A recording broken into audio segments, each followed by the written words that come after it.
교회와 가정의 미래인 모든 어린이들에게 하나님의 은혜와 함께 하심이 충만하기를 주님의 이름으로 축복합니다. 우리나라는 1919년부터 선교사님들이 어린이들이 꽃과 같다고 그래서 5월의 세 번째 주일을 꽃주일이라고 해서 지켰습니다. 이제 이러저러한 과정들을 겪어가면서 5월 첫 주일에 정착을 하고 지금은 공휴일로 지키지만 1919년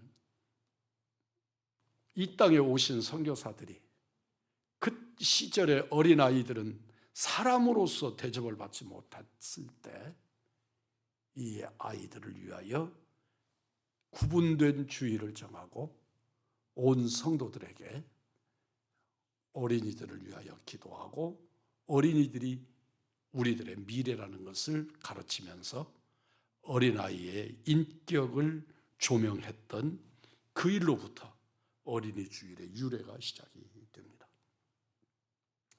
실록이 우거지는 초여름 5월에 어린이날이 있고 어린이 주일이 있는 것은 참으로 귀한 일입니다. 우리들이 생각할 때 어린이날이 있고 거기에 맞춰서 어린이 주일이 있는 것 같이 생각되지만 사실은 반대로 꽃주일이 먼저 지켜졌고 그 어간에 맞추어져서 어린이날이 만들어졌습니다. 마치 새싹같이 여리지만 그 새싹들이 자라서 온 세상을 푸르게 하고 온 세상을 살려내듯이 이 어린 생명들이 그렇게 귀하고 복된 것입니다.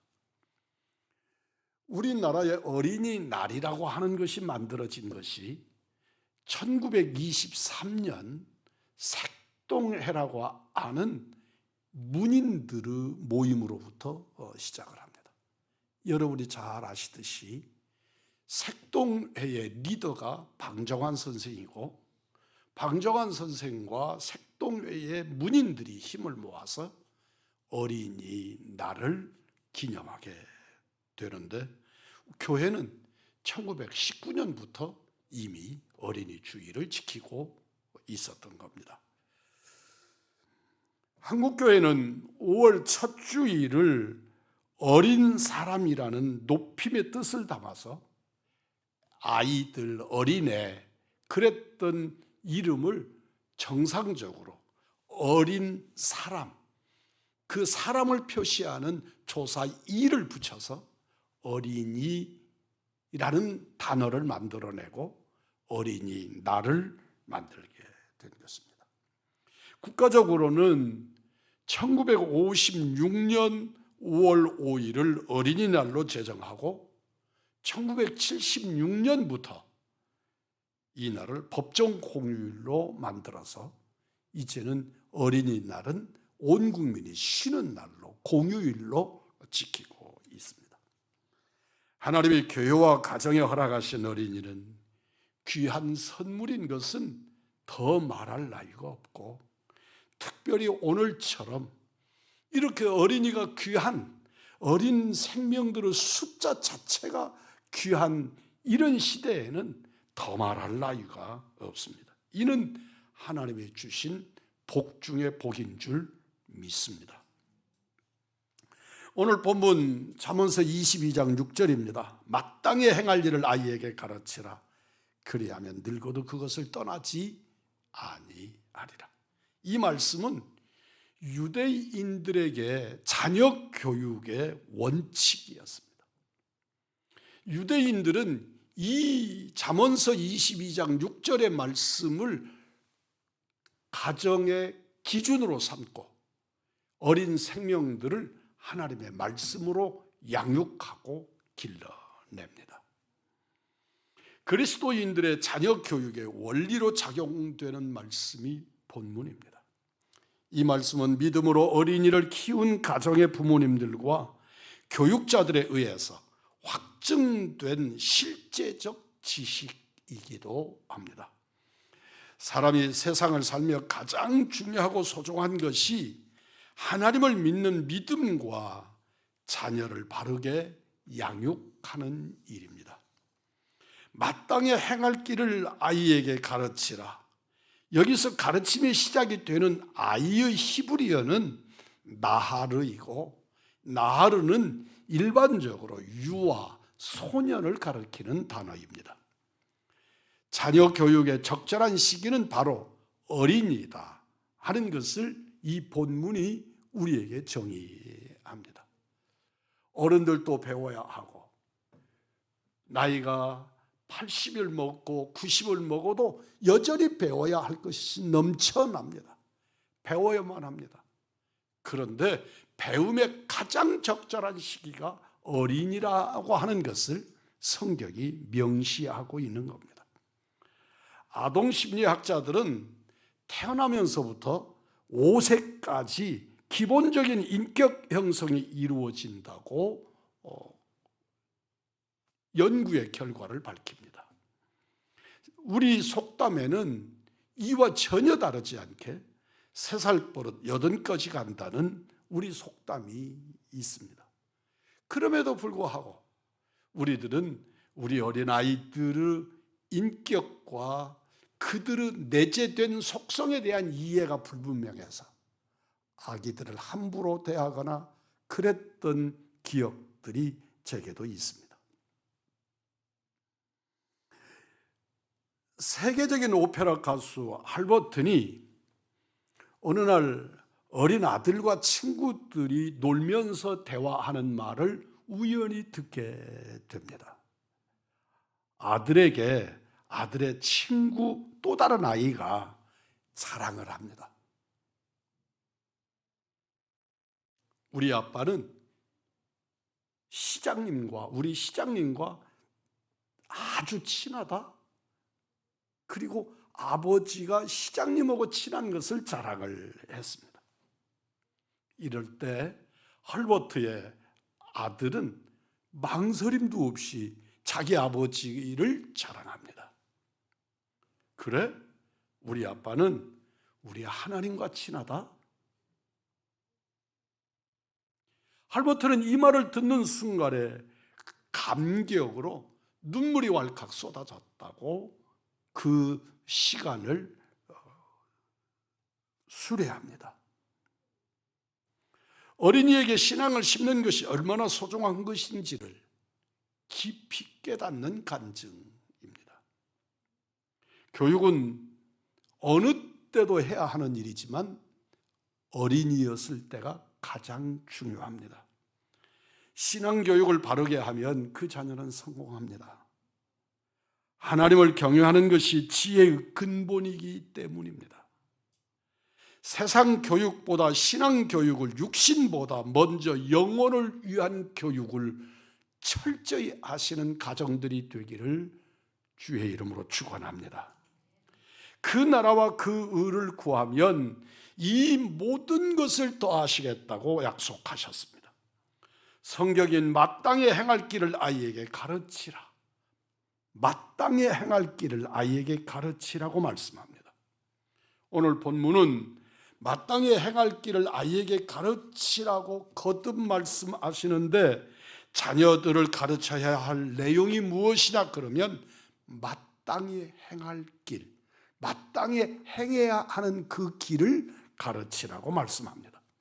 마땅히 행할 길은 하나님이 창조하신 그 아이의 본성, 기질, 능력, 은사를 따라 가르치는 것입니다. 본문이 말씀하는 이 길은 피교육자의 자질과 성격 등등의 것입니다. 아이의 능력, 달란트, 잠재력, 본성, 기질 등등의 것들을 잘 고려하되 이 아이가 하나님께 헌신하는 삶을 살도록 어려서부터 교육하고 훈련시키라는 말씀입니다. 전도서 12장 13절입니다. 일의 결국은 다 들었으니 하나님을 경외하고 그 명령들을 지킬지어다. 이것이 모든 사람의 본분이니라. 믿으십니까? 진실로 하나님을 경외하고 그 명령들을 지키는 것이 모든 사람의 본분인 것을 믿음으로 확증하시기를 주의 이름으로 축복합니다. 인간으로서 마땅히 행할 길은 하나님을 경외하는 것입니다. 성경 속의 이야기가 아니고 내가 지켜 행해야만 되는 생명의 말씀이 곧 하나님을 경외하는, 하나님을 경외하는 믿음의 삶입니다. 두 번째는 그 하나님의 명령, 그 하나님의 말씀대로 살아가는 것입니다. 그러기 위해서는 그 하나님의 말씀을 가르쳐야 하고 교훈해야 합니다. 에베소서 6장 4절입니다. 오직 주의 교훈과 훈계로 양육하라. 교육의 원인자를 주의 교훈이라고 말씀합니다. 주님의 교훈 바꾸면 하나님의 말씀으로 훈계하고 양육하라고 말씀하신 것입니다. 주의 교훈과 훈계가 바로 마땅히 행할 길입니다. 우리가 마땅히 행하며 살아야 될 그것이 곧 교양과 훈계, 주의 교훈과 훈계입니다. 우리 자녀들을 교육해야 할 내용은 하나님을 경외하는 자녀로 키우는 것이고 하나님의 말씀과 명령대로 살아가도록 가르치는 것입니다. 여기서 한 가지 주의할 것이 있습니다. 하나님의 말씀으로 가르치는데 내 생각을 주어로 삼아서 가르쳐서는 안 된다는 것입니다. 하나님의 말씀이 말씀되도록 가르쳐야 하는 것입니다. 내가 갖고 있는 저희 세대는 나도 모르게 저는 어려서부터 주일학교에서 성장한 사람입니다. 제가 성장할 때는 유치부나 이런 게 없었습니다. 그래서 우리 교회에서 어린이 주일학교의 유치반, 아직 학교 들어가지 않은 유치반, 그때부터 교회에서 성장을 했습니다. 그리고 시기적으로 단 한 시기도 교회를 떠나보지 않았습니다. 그리고 말씀으로 자랐습니다. 그런데 깨닫는 것은 나도 모르게 내 안에 유교적 습성이 어디서 배웠는지 그게 내 안에 배어 있다는 것입니다. 나는 어려서부터 하나님의 말씀을 배웠고 어려서부터 하나님의 말씀을 암송하며 자랐습니다. 그런데 내 안에 나도 모르게 이 시대의 문화적 배경인 유교 문화가 내 안에 배어 있는 겁니다.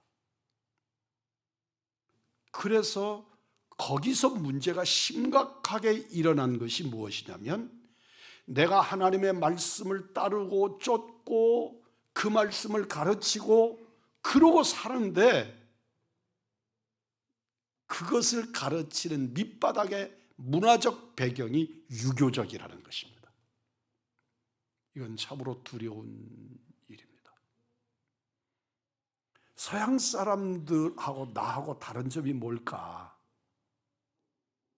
짧은 기간 동안에 미국에서 공부한다고 미국가 있을 때 정말 그곳에서 심각하게 느끼는 게 뭐냐면 나는 목사고 말씀으로 살고 있는데 그들은 믿지 않는 것 같은 사람들인데 그들의 행동 반경이나 사고의 기본이 성경적이고 나는 유교적이라는 것입니다.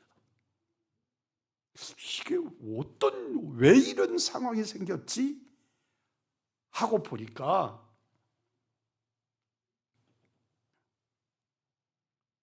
그 시대적 문화가 내가 살고 있는 상황의 문화가 유교적이기 때문에 나는 성경을 가지고 살면서도 유교적 밑바탕을 깔고 자랐다는 것입니다. 우리 집의 문화가 그렇고, 우리 부모님들이 나를 교육하는 것이 그렇고, 우리 형제들이 나를 대하는 것이 그렇고, 친구들이 그렇고, 그래서 그게 너무나도 당연하고, 사서삼경 그걸 내가 학문적으로는 이해를 했지만 신앙적으로 접근해 본 적이 없는데, 나도 모르게 그래야 된다고 생각하고 그 위에다가 성경을 얹어 놓으니까 성경이 구름 위에 지어진 누각같이 삶이 없는, 머릿속에만 있는 성경으로 왜곡되었다는 겁니다. 사랑하는 성도 여러분,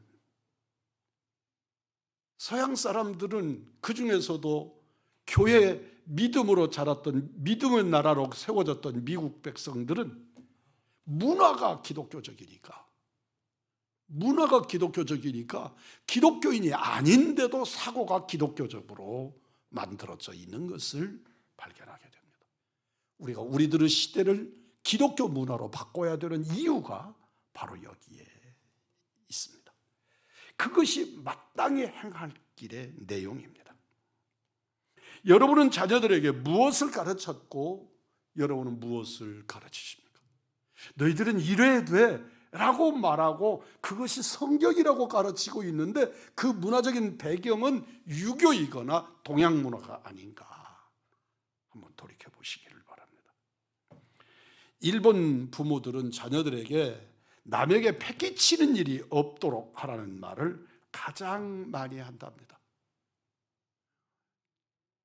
그냥 저는 일본 그러면 머릿속에 딱 용어가 외놈, 그리고 왠지 나한테 해끼친 것이 없는데 기분이 그냥 나빠.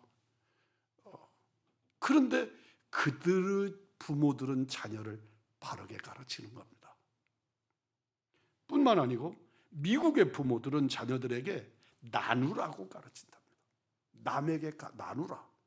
그래서 복음도 나누었고 그 복음이 우리들에게 전해진 줄 믿습니다. 우리 한국 사람들은요, 한번 돌이켜 보십시오. 우리 김 권사님,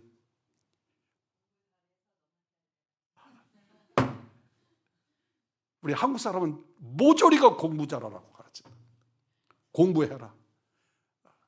공부해서 남 주냐고 공부하라고 가르친답니다. 공부하는 것은 인생의 수단 그리고 방법이지 목적이 되어서는 안 됩니다. 목적을 이루는 과정이어야 합니다. 무엇인가 목적을 이루기 위해서 공부하는 것입니다. 그런데 우리 부모들은 인생의 목적이 아니라 수단을 가르치고 방법을 가르쳤기 때문에 우리의 자녀들이 세상을 살아가는데 안정적이지 못한 겁니다. 인생의 제일 되는 목적, 궁극적인 목적이 무엇입니까? 따라서 합니다. 하나님을 영원롭게 하는 것과 하나님을 영원토록 즐거워하는 것이다. 이 말의 포인트를 이해하셔야 합니다. 하나님이, 내가 하나님을 좋아하고 즐거워하는 것이 아니라 하나님이 즐거워하시는 인생을 살아야 한다는 것입니다. 성경은 분명한 자녀 교육의 원리를 말씀합니다. 오늘의 정치인들을 비롯한 사회적 지위에 있는 사람들이 공부 못한 사람들입니까? 학력이 부족한 사람들입니까? 그런데 왜 저 모양입니까? 인류대학에 유학한 사람들, 여러분들 그 국회의원 석상이나 뭐 이런 자리에서 말도 안 되는 소리를 하고 소리 버럭버럭 지르고 상대방 무시하고 그러는데 그 사람이 판사 출신이다, 검사 출신이다, 변호사 출신이다, 이런 걸 보면 무식해서 그러는 게 결코 아닙니다. 여러분들 주변에 사법고시 패스한 그 어떤 사람,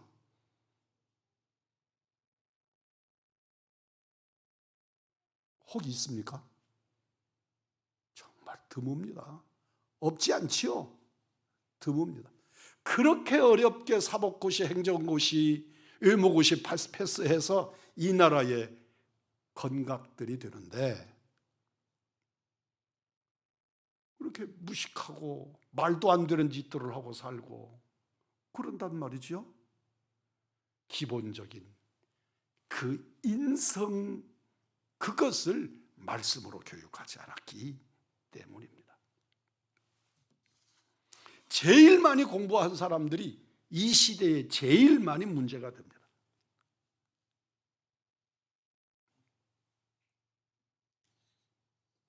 출세가 인생의 목적이 되는 사회, 돈이 인생의 목적이 되는 사회를 살다가 보니까 인생의 목적들이 다 깨져 부셔져 버렸습니다. 지금까지 무엇 때문에 살았는가? 자녀들에게 무엇을 남겨주시겠습니까? 인생의 성공 실패는 따라서 합니다. 하나님께 있습니다. 믿으십니까? 좀 부족해도 자녀가 하나님의 말씀을 따라 살면 그가 훌륭한 사람입니다. 하나님이 보시기 좋은 사람, 하나님이 알아주시는 사람, 하나님이 인정하는 사람, 우리 인생이 하나님의 손안에 있기를 축복합니다.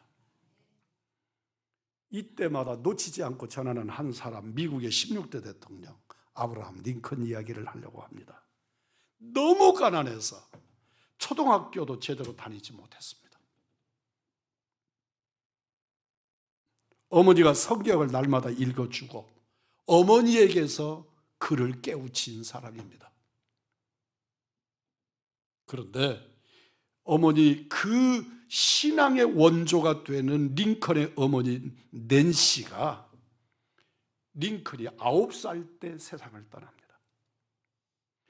어머니는 임종할 때 링컨의 손을 붙잡고 성경 놓지 말라고, 아들의 손을 붙잡고 성경 놓지 말아라, 성경이 읽어야 된다, 그 말씀대로 살아라, 하나님을 사랑하고 이웃을 사랑하라고 유언하고 죽었습니다. 그런데 놀랍게도 그 유언이 링컨을 만들어 냈습니다. 미국의 47대 대통령이 이르기까지 오늘의 전 세계적으로 불세출의 대통령으로 링컨의 이름은 단연입니다. 미국에 가보십시오. 미국에서 이 사람 저 사람 유명한 대통령들이 있습니다. 그러나 단연 모두가 한결같이 최고는 링컨으로 꼽습니다. 이런 인물이 된 것은 오직 그의 어머니가 가르쳐준 성경 교육의 힘이었습니다. 그런 대통령이 되는 취임 연설에서 말합니다. 오늘 내가 나된 것은 어머니의 기도와 어머님이 가르쳐 주신 성경이라고 선언합니다. 사랑하는 성도 여러분, 우리 아이에게 마땅히 행할 길, 본분을 가르치십시오. 당연히 반드시 꼭 해야 될 일입니다. 이 말씀을 들으면서 이런 생각을 하실 수 있습니다. 우리 아들이 나이가 몇 살인데, 우리 아들이 지금 50이고 70이고, 그런데 뭘 아이에게 가르치라는 거예요. 사랑하는 성도 여러분, 오늘 이 시간을 통해서 하나님의 말씀으로 교육받으시기를 주의 이름으로 축원합니다. 마땅히 행할 길을 아이에게 가르치라. 가르치라의 히브리어 하나크는 훈련하다, 길들이다라고 하는 의미가 있습니다. 이 말은 그 일생을 하나님을 바치기 위해 훈련하라는 것입니다. 길들이라는 뜻입니다. 신자들이 그 자녀를 가르치는 목적은 그들로 하여금 하나님의 사람이 되도록 만드는 데 있습니다. 아이의 일생을 하나님을 바치기, 하나님께 바치기 위해서 훈련하고 길들이면 엄마가 아이를 젖먹이듯이 그렇게 정성스럽게 반복적으로 가르쳐야만 합니다. 훈련을 잘 시켜야 합니다. 오늘 우리 장로님이 대표 기도를 하면서도 우리 주원이 이를 위해서 기도하는데, 지금 우리 주원이 훈련 열심히 하고 있을 겁니다. 안 봐도 뻔합니다. 선합니다. 지금 하고 있는 훈련이 어떤 것일까요? 요 근래에 제일 군대 갔다 온 지가 짧은 사람 누굴까? 이 중에서 우리 황보성이 아닐까? 지금 이 시간에 뭐 할까? 지금 이 시간은 앞으로가 뒤로 돌아갑니다. 제식 훈련. 훈련하면서 제일 싫고 재미없고 그런데 끊임도 없이 반복하는 훈련. 이건 중학생도 아니고 무슨 걷기 훈련을 하냐. 앞으로가 뒤로 돌아가 우양우 자양자. 아니 이건 도대체. 그런데 여러분 군대 제대할 때까지 그것을 합니다. 놀라운 것은 그것이 군대 훈련의 가장 기초가 되기 때문에 그렇습니다. 그것이 군인을 만듭니다. 그 훈련이 아무것도 아닌 훈련입니다. 줄 맞춰서 손 높이 맞춰가면서 각도 맞추라 그러고 이게 뭐 하는 짓인지. 그런데 여러분 그렇게 반복된 훈련이 군인을 만들어냅니다. 우리 주원이 몇 주 훈련 받아요? 6주. 6주 훈련 받으면 다녀올게요. 그러고 가던 아들이 거수경례 쫙 붙이면서 훈련 마치고 돌아왔습니다. 군인이 되어져서 부모를 만납니다. 여러분 말씀은 반복으로 가르쳐야 합니다. 다 아는 말씀이니까 이러지 마십시오. 하나님의 말씀은 반복적으로 거듭거듭 가르쳐야 합니다. 필요하면 징계해서라도 훈련하고 궁극적으로 하나님께 순종하는 사람을 만들어야 합니다. 잠언서 13장 24절입니다. 매를 아끼는 자는 그의 자식을 미워함이라. 자식을 사랑하는 자는 근실히 징계하느니라. 우리 아들들은 이 말씀이, 제 두 아들은 이 말씀이 징그러울 겁니다. 저는 이 말씀을 금과 옥조로 여기고 많이 매를 들었습니다. 많이 맞았습니다. 잠언서 23장 13절로 14절입니다. 아이를 훈계하지 아니하려고 하지 말라. 채찍으로 그를 때릴지라도 그가 죽지 아니하리라. 내가 그를 채찍으로 때리면 그의 영혼을 따라서 합니다. 스올에서 구원하여 올리리라. 아멘. 잠언서 29장 15절입니다. 채찍과 꾸지람이 지혜를 주거늘 임으로 행하여 버려둔 자식은 어미를 욕되게 하느니라. 여러분,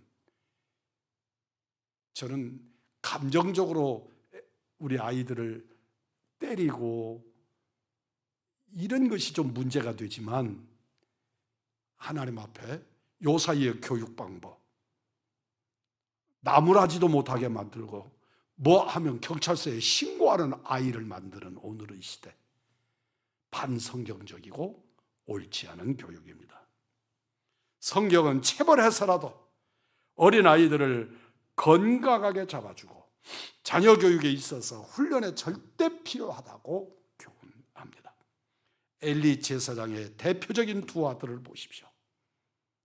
얼마나 아이들을 아꼈는지. 아이들이 온갖 말썽을 피우는데 엘리 제사장은 그러지 말아라. 그리고 그냥 내버려 두었습니다. 결국은 어떤 일이 벌어집니까? 법궤 블레셋에 빼앗기게 만들고 나라 망하게 만들었습니다. 아이들의 특성을 잘 분별하여 교육해야 합니다. 우리 아이들에게 억제시켜야 할 것이 있는가 하면 개발시켜야 할 좋은 점들이 있습니다. 나쁜 점들은 교훈과 훈련을 통해 억제하고 좋은 점들은 말씀으로 개발시켜야 합니다. 하나님이 자녀에게 주신 은사가 있습니다. 학자가 될 아이는 학자로, 사업가가 될 아이는 사업가로, 정치가가 될 아이는 정치가로, 예술가가 될 아이는 예술가로 개발시켜야 합니다. 그래서 하나님이 주신 은사대로 키우는 것입니다. 학자는 하나님을 경외하고 열심히 공부해서 훌륭한 학자로 하나님의 영광을 나타내고, 정치가는 정치가대로, 음악가는 음악가대로 삶의 목적인 하나님의 영광을 이루며 살게 만들어주는 것이 부모의 역할이고 그리스도 부모의 책임입니다. 저는 우리 명지영 집사를 보면서 제가 놀란 것이 몇 가지 있습니다. 그 중에 하나가 저보고 노래를 못한다고 자꾸 지적을 합니다. 나는, 내가, 여러분들 어른들은 아실 겁니다. 가수 하수영보다 내가 노래를 더 잘한다고 생각했는데 자꾸 저보고 노래를 못한다는 것입니다. 충격을 받았습니다. 그 다음부터 제가 독창을 안 합니다. 그런데 왜 내가 나보고 노래를 못한다 그러지? 그래서 원인을 찾아봤더니 제가 박자를 못 맞추는 겁니다. 나중에 안 사실입니다. 이건 나이 60 넘어서 아는 겁니다. 내가 박치라는 겁니다. 음정은 따라가는데 박자가 안 되는 겁니다. 그래서 찬송을 불러도 처음에 시작은 제대로 해놓고 중간에 가면서 느려져 가지고 나중에는 시조가락이 되는 거죠. 그렇구나. 그래서 우리 명지영 집사는 그 음을 어떻게 맞추나, 박자를 어떻게 맞추나 그랬더니 그것 보고 뭐라고 한다고? 음을 한 번 들으면 외버리는 거 있잖아요. 절대음감. 절대음감이랍니다. 음악가가 될 수 있는 사람이구나, 이 사람은. 근데 만약에 제가 어려서 앞뒤 잘 분별 못 해가지고 음악한다고 나갔더라면 뭔 일을 당했겠습니까? 하나님께서 주신 은사대로 하나님께서 주신 달란트를 극대화시킬 수 있는 하나님의 사람으로 교육시켜야 합니다. 때로는 군인을 훈련시키듯이 규범과 규율을 훈계할 수도 있어야 합니다. 자녀들의 특성을 잘 알아서 개발시키기 부탁을 드립니다. 마땅히 행할 길을 아이에게 가르치라. 그리하면 늙어도 그것을 떠나지 아니하리라.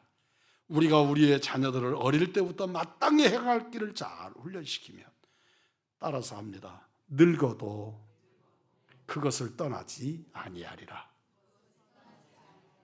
하나님의 말씀으로 훈련하시고 반복하여 훈련하시고 하나님의 사람이 되도록 양육하시기를 바랍니다.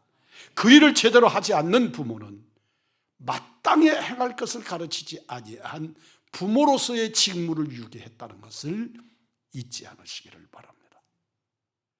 부모에게 우리 아버지는 훌륭한 아버지야, 우리 어머니는 정말 훌륭한 어머니야, 그럴지라도 하나님의 말씀 마땅히 행할 길을 가르치지 않았다면 직무를 유기하신 것입니다. 진실로 우리의 자녀들에게 하나님의 말씀 마땅히 행할 길을 가르치시는 은혜의 성도들, 우리 의왕중앙교회 가정들 모두가 되시기를 주님의 이름으로 축복합니다.